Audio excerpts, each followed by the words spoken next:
애틀랜타 라디오 코리아 4월 27일 목요일 오늘의 한 뉴스입니다. 한미 정상회담과 국빈 만찬까지 마무리한 윤석열 대통령. 국빈 밤이 나흘째인 오늘 미 의회 하원을 대상으로 40분가량 영어로 연설에 나섭니다. 의회 의장과 주요 지도부들을 접견하는 시간을 먼저 가진 뒤 연단에 설 텐데요. 이 연설은 40분으로 처음부터 끝까지 영어로 이루어집니다. 윤 대통령이 방미 전부터 원고 작성과 리허설에 심혈을 기울인 것으로 전해졌습니다. 한미 미래 동맹의 청사진을 제시할 것이라고 설명하며 민주주의의 법치, 인권이라는 가치에 기반한 동맹의 70년 역사를 강조하면서 미래로 전진하는 행동하는 동맹으로 새롭게 거듭나야 하는 점을 역설할 것으로 보입니다. 또 이와 함께 단호한 대북 메시지도 담을 전망입니다.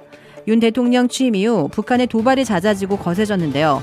윤 대통령은 선의에 기대는 가짜 평화가 아닌 힘에 의한 평화를 수차례 강조한 바 있었는데 이번 연설에서도 이런 강경한 입장을 재천명할 것으로 예상됩니다. 미 의회 상하원 합동연설은 한국 대통령으로서는 역대 7번째입니다.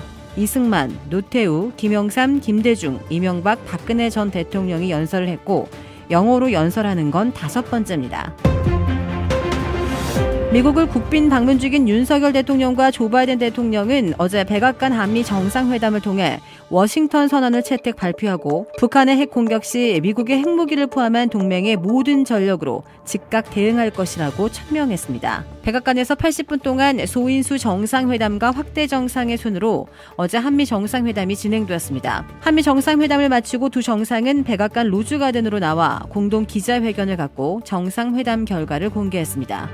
윤석열 대통령과 바이든 대통령은 무엇보다 북한의 핵 위협에 대해 보다 강력하고 구체적인 확장 억제 방안을 담은 워싱턴 선언을 채택했음을 천명했습니다.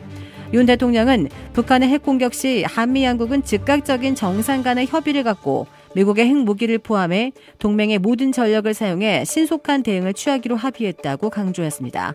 한미 양국은 확장 억제 시스템을 구체적으로 작동시키기 위해 한미 핵 협의그룹 NCG를 신설해 핵과 전략무기 운영 계획에 대한 정보를 공유하고 핵 위기 상황에 대비하기 위한 도상 시뮬레이션 훈련을 더욱 발전시켜 나가기로 했습니다. 핵 잠수함 같은 미국의 전략 자산을 한반도에 장기적이고 지속적으로 배치하는 내용도 포함되었습니다. 또 한미 양국은 미국의 인플레이션 감축법과 반도체법 등 첨단 기술 분야에서 공급망 협력을 더 강화할 수 있게 긴밀한 협의와 조율을 해 나가기로 했습니다. 한미 국가안보실 간의 차세대 신흥 핵심 기술 대화를 신설해 반도체와 배터리, 바이오, 퀀텀 등 첨단 기술 공동 연구 개발과 인력 교류를 촉진하기로 합의했습니다. 미래세대 교류를 지원하기 위해 한미 양국이 총 6만 달러를 투자해 올해 숫자와 같은 2023명의 이공계 인문사회 분야 청년 교류 활동에도 나서기로 했습니다.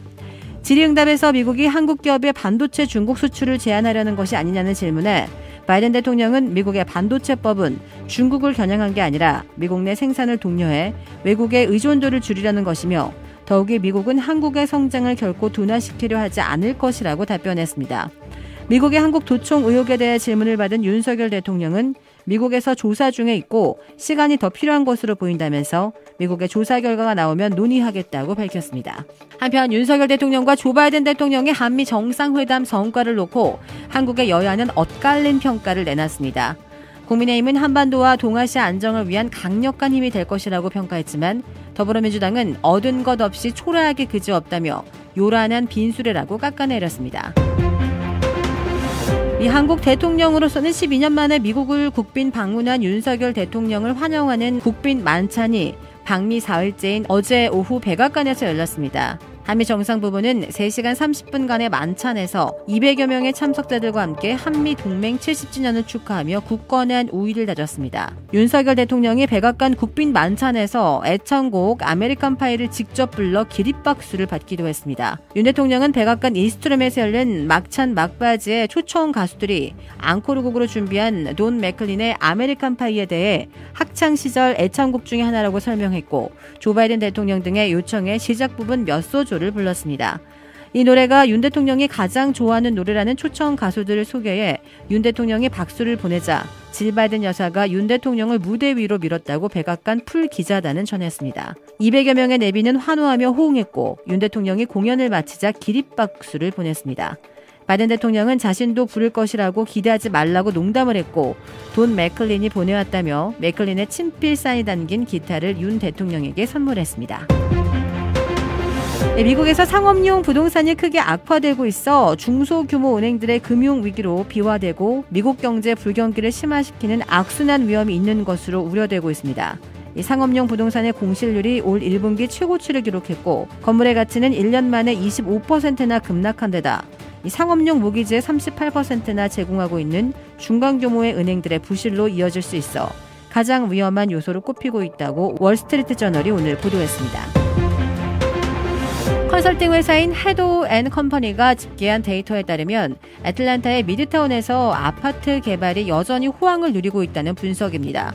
미드타운의 파이프라인은 다른 지역보다 규모가 훨씬 능가하며 미드타운에서 건설 중인 아파트는 약 4,000채로 메트로 애틀랜타 전역에서 건설 중인 아파트 수의 30%에 육박합니다. 현재 아파트 단지 11개가 건설 중이며 4개의 프로젝트가 계획 중입니다. 애틀랜타 미드타운의 아파트 개발 붐은 새로운 트렌드가 아닙니다.